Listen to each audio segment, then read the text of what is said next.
So here's what we're going to be doing this evening. As you may have gathered, I don't know if this has been done before or not, frankly, but if you've ever been to a book reading by an author, it's a pretty cool thing, right? The author gets up there and stands behind a podium and picks up his or her book and reads a passage, then takes questions and answers from the audience. And it's a really cool thing. I've been to several of them over the years. I've done a couple of them myself, as a matter of fact. But I don't know of anybody actually doing one on Facebook Live. So I thought, I'm an innovative kind of a guy. So why not give that a whirl? So this evening, and actually several evenings to come, we're planning on doing this a couple of times a week for the next few weeks.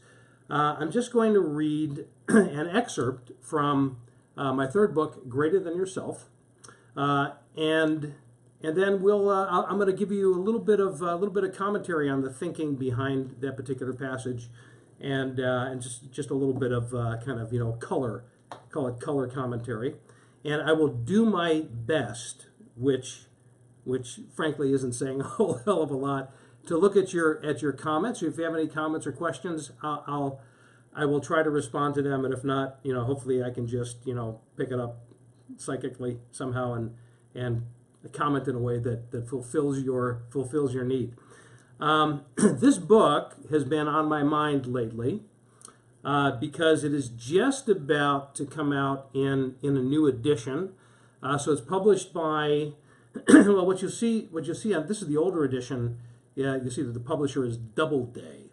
Doubleday is an imprint of, at the time, Random House, which has now become Penguin Random House, and the imprint now is Currency. So there's been a lot of change and turmoil over at my publishing, not my publishing company, but the publishing company through which I am publishing. There's been a lot of turmoil over the years, and this book originally came out in 2009 at a time when the world was melting down. And the publishing industry was melting down. Everything was melting down. People were afraid of losing their homes. They were afraid of losing their pensions, and some, weren't just afraid of it. They actually were. People were afraid of losing their jobs.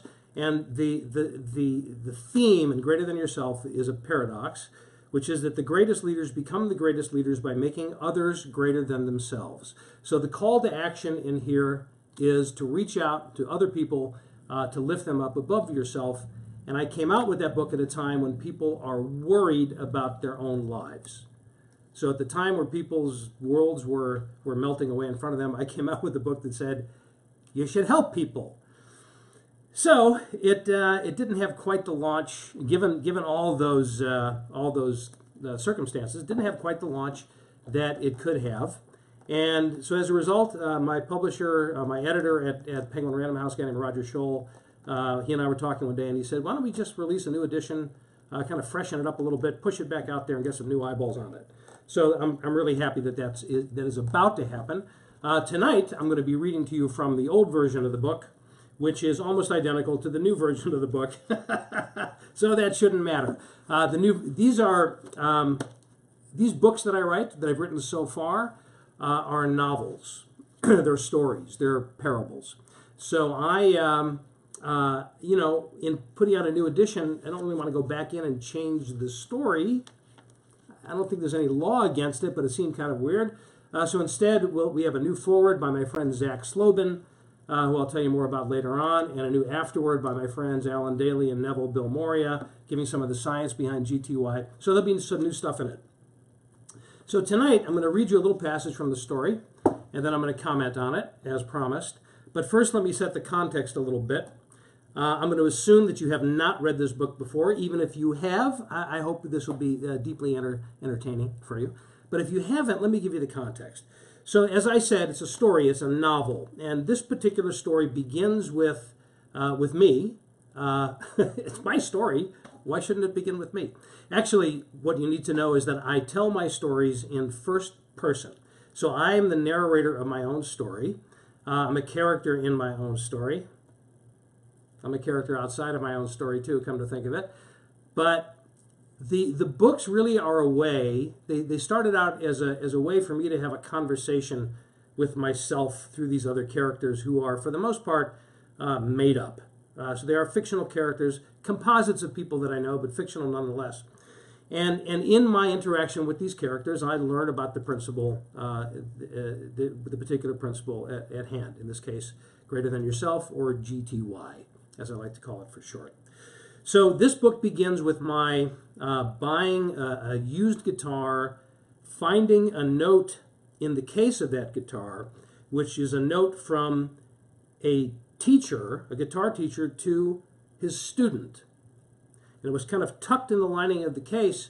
So I see this guitar, I buy this guitar, I see this note in there, and it gets me wondering, well, who did this belong to?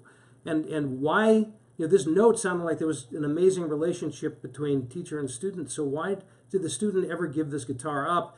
And it set me down on a path to try to find out who the owner of the guitar is and the author of that note. And it leads me initially to a fellow named Charles Rowland, one of the central characters in the book. Charles gets together with me on the promise that he will take me to the owner of the guitar, who he knows, but he's going to take me on a little bit of a journey first, as these stories tend to go. You know, a little bit of the quest archetype there. So in this first meeting with Charles, I'm sitting across the table for him at a restaurant outside in San Diego, overlooking the ocean, and he takes out a sketch pad and he's ready to give me a little lesson on Greater Than Yourself, otherwise known as GTY. GTI is another book, I guess, one that I have never heard of. But so I'm going to read this to you. There are two characters, in case you get a little confused about what's happening here. There's a dialogue going on along with my narration, and then I'll read a passage and we'll stop and I'll tell you my thinking behind it. The basic and seemingly paradoxical truth of GTY is that truly great leaders in life, said Charles Rowland, become so because they cause others to be greater than themselves. The words sounded familiar. Who said that? I asked Charles. Well, unless you're a ventriloquist, I did, he said mischievously. On the surface, Greater Than Yourself was an inspiring tenet, but it also raised a whole boatload of questions, so I started with the obvious. Well, that sounds like the golden rule, no? Now that's a good place to start, said Charles, tilting his chair up on the back two legs. I never let my kids do that. Practically everyone knows Christianity's golden rule. Do unto others as you would have them do unto you, whether they're Christian or not. Most of us have heard it since we were kids and have some version of it committed to memory. Somewhere in our hearts, subconscious, or wherever we store that kind of thing, we know that we're all supposed to practice what philosophers call the ethic of reciprocity. Well, that's a surprisingly scholarly dude, this Charles Rowland, I thought. In fact, he exclaimed, virtually every culture and school of thought on this planet, Christianity, Judaism, Islam, Hinduism, Buddhism, humanism, spiritual, secular, philosophical, whatever, subscribes to some version of that same rule. In principle, at any rate, we all seem to agree that this is a good thing. In principle, I said. Practice is something else. He leaned way back on his chair, holding onto the ridge of the table with his outstretched fingertips. Of course. But even the principle gets muddy if you really pick it apart, so we're not going to do that. Let's just say that a whole lot of people from all walks of life agree, in principle, that human beings should do good for other human beings. Again, I said, in principle. Right, he agreed. GTY is all about putting that into practice, Steve. It's about who we are and what we do, not what we say we should do. And you're going to show me how to do that.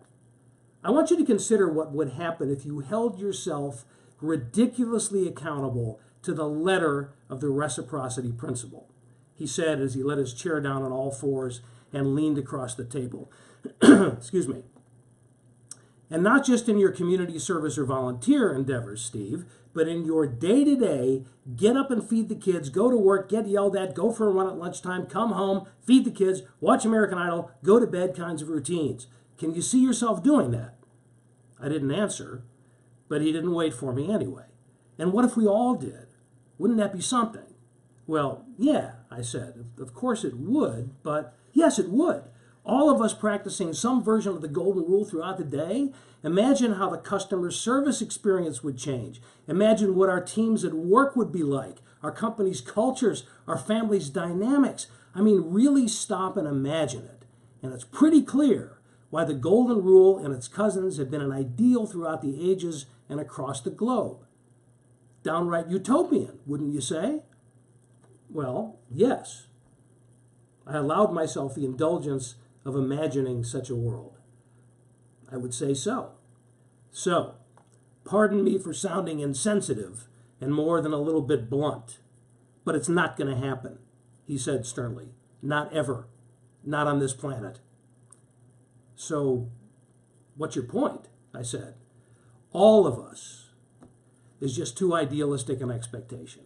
There are simply too many malcontents and miscreants out there, Steve, who will take a kind gesture and stuff it back down your throat. Speaking from experience, Charles, I laughed at his ominous demeanor. The good news, he continued without answering, is that changing the world doesn't require changing everybody in it. So let's forget about all of us and focus on one of us. Now I knew where he was heading with this. And that one of us would be... He was getting a little too good at treating my questions as rhetorical. There are 3 tenets of greater than yourself, said Charles, writing upside down on the pad, so it was right side up to me. Expand yourself, give yourself, and replicate yourself. So, that's midway through the first scene with with my friend Charles Rowland. Yeah, Jenna says she wanted me to use different voices on that. Okay, next time I will. I'll come up with a Charles Rowland voice that would sound something like this. Actually, if you listen to the audiobook, I think I do that fairly well. So let me tell you a little bit about the thinking behind this, and I'd love to hear any of your comments or read any of your comments or questions on this. But here's what I've noticed in my years of doing this work, and I've been at this for this leadership development stuff for. I was doing the math on this the other day. I told somebody I've been doing this for nearly 30 years, and it's been 30 years. It hasn't been nearly 30 years. It's been 30 years. I started doing this work in some form or another in 1988. And there was one thing that's been really clear to me, and I've riffed on this quite a bit over the years in my speeches and in my books. There is this tendency that we have as human beings, and in particular business people, to give lip service to ideas that we think are important, and to use buzzwords like they're going out of style. And my concern has always been that we hear that we're supposed to do something, some of the classics being empower people, be transparent is a current one, be authentic is another one. They become buzzwords, and we think that if we get good at using the word, then we're actually good at doing the thing. And obviously there's a huge gap between those two. So in thinking about greater than yourself, the original concept for the book was I wanted to do something about the application of the golden rule in a business environment, because I think it is pretty clear that the golden rule is golden in its ideal, but it's certainly not a rule. I mean, it's not a rule that most people live by. I don't think I need to prove that to you. All we have to do is look. That doesn't mean that nobody lives by that. But as a rule, the golden rule is not a rule. And and that's true anywhere, but when you put it in a business context, it's not even an expectation in most places that it should be a rule. It's not even something that a lot of business people feel that they should aspire to, because we've been conditioned to believe that business life in general, business in particular, is a zero-sum game. That in order for me to succeed, you have to fail. That in order for me to get ahead, I have to step on your head. And this is just something that we made up. It's just not true. And I saw this over and over again throughout the years, that the most effective, the greatest leaders, the best leaders that I've met, and I'm not talking about famous people that you've ever heard of. I'm talking about people that are amazing in their own organizations and have that kind of reputation. They never had that zero-sum game mentality. They just didn't. They really understood that their job was to become fantastic leaders by helping people to become fantastic leaders themselves. In fact, even more so than they are. So in the very beginning of this exploration, we're just laying it out there. I'm trying to be realistic about this. That let's not listen. I'm a bit of an idealist. I will cop to that in a heartbeat. But I'm not naive, and I am a business guy, and I do try to temper these lofty thoughts with realism. And the fact of the matter is, and maybe it's not a fact. Maybe I'm being too harsh, but I don't think so. The fact of the matter is that most of us, the vast majority of us, do not have that kind of capacity to practice the golden rule or some version of it day in and day out with every single person that we meet. So what Charles Rowland is suggesting here at the beginning of this exploration is, let's just not set ourselves up for failure by aspiring to that, at least not at first. Let's just work on one person. So these tenets of expand yourself, give yourself, and replicate yourself are what we're going to explore in our next few sessions. And I'm looking forward to reading some other passages for you and practicing my voices, as Jenna suggests. Amy is saying that it needs to be the norm, and yes, I agree. This does need to be the norm. And what we're going to discover as we go through this exploration is that I'm not giving up. I don't want to give you the impression that I'm being defeatist or even cynical about this. I'm not giving up on the idea of making this the norm and changing the world as a result of it. But I think the way to get there is to start in a granular sort of a way, and then use the dynamics of how we work one-on-one to expand it to how we influence people around us, the cultures that we work in, and this world that we live in. So I will I'll look forward to our next session together. This was a fun little kind of maiden voyage, as it were. I want you to know, and I'll put this in the comments or in the blog post, that we're really excited that very soon, in June, June 14th and 15th here in San Diego, we're going to be having our first ever Greater Than Yourself experience, where we're really going to be diving into the tenets of GTY. It's really going to be fantastic. You can find information on it at greaterthanyourself.com, and I'd love to see you there. And bring your friends, bring anybody that you want to mentor along with you, and I will put all that information on here. And before we sign off for tonight, I've asked you a couple of times, but I'll give you one more shot. If you have any questions for me, now would be the time to type it into your comments. And also, I would appreciate it if you'd share this video, spread the word, and bring some more folks in on this great experiment of doing a serialized book reading on Facebook Live. And also, needless to say, which is kind of a funny statement, because needless to say always ends with, or is followed by saying it. So needless to say, but I'll say it anyway, if you have not read this book, please do. You can find it on Amazon. And if you buy it now, you'll be doing me a great favor, because you're clearing out the old inventory before the new inventory comes in. So yes, please share this. And Tom asked about a new book. Well, as a matter of fact, there is a new book coming out, not right away. But I will tell you, if you were over on my personal Facebook page, you saw my announcement today. that we just signed a deal with. Hi, honey. Jenna had a question earlier. Jenna had a question earlier. Yeah, What did she ask? Go look.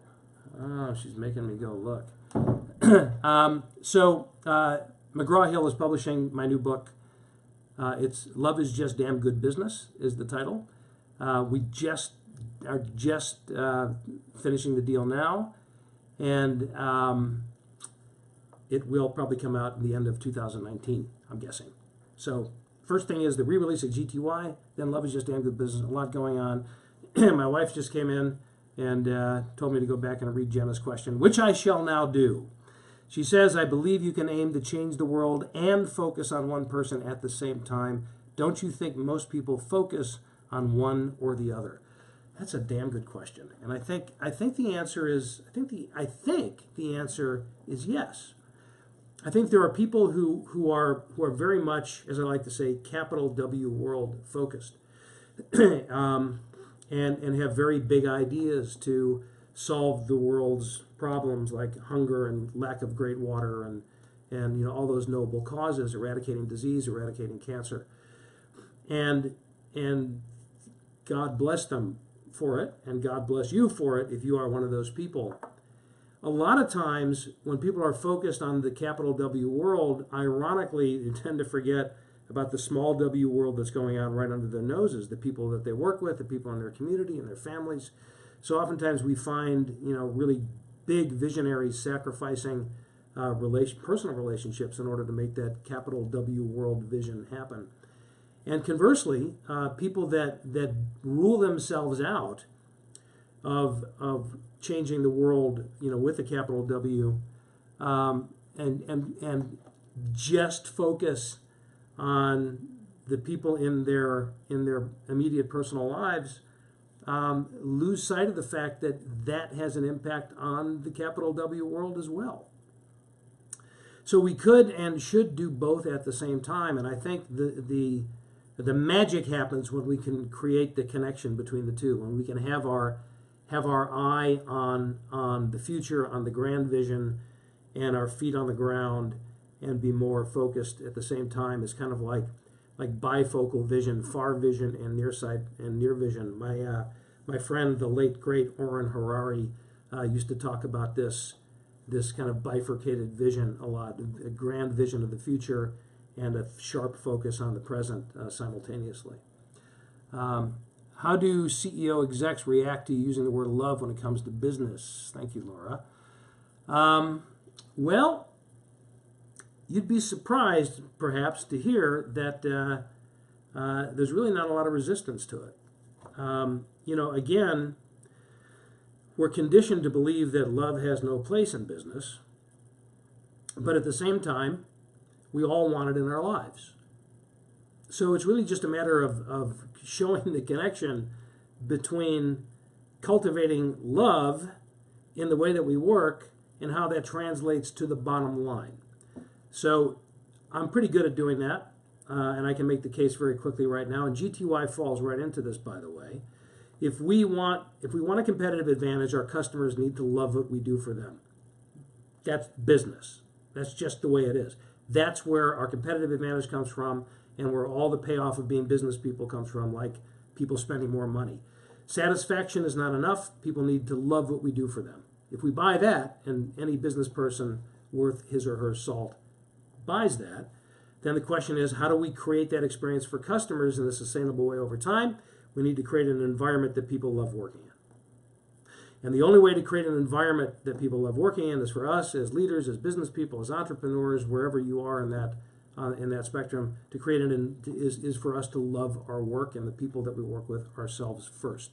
Greater than yourself, the greater than yourself approach, which we'll be exploring in more detail as time goes on, is a very specific application of love in a very tangible way.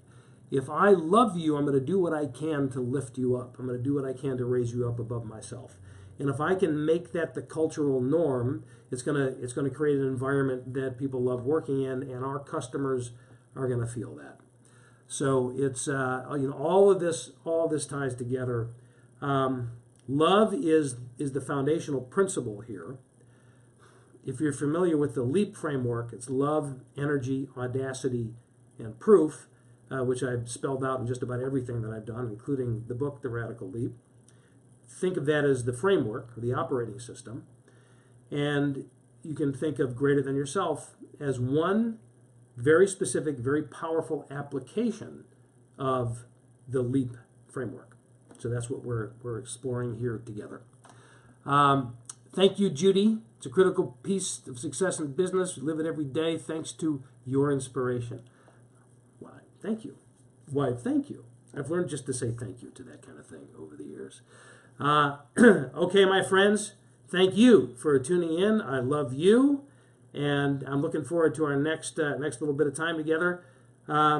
Watching the comments for all the places, all the places to go and the things to do. Please share this video, and I will see you again really soon. Have a great night wherever you are, or morning if you're in Australia. See you soon.